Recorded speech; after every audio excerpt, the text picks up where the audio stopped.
दोस्तों कल ये मोबाइल हमारे पास ठीक होने के लिए आया था। इसका फोल्डर उतरा हुआ था। कस्टमर को बोला 100 रुपये चार्ज लगेगा, ये चिपका के दे देंगे। लेकिन उसने बोला नहीं, 100 रुपये तो बहुत ज़्यादा है, ये तो मैं खुद घर एलफी से लगा लूँगा। और ये देखिए आज इसका पत्ता तोड़ कर लेके आया है, बोल रहा है भैया फोल्डर डाल दो। ये देखिए इसका पत्ता कटा हुआ है। अब कस्टमर 1000 रुपये दे के जाएगा अपनी खुशी से।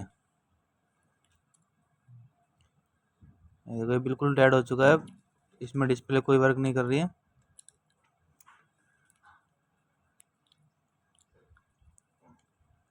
और ये देखो ये कस्टमर ने खोलकर अपने आप करने की कोशिश की होगी।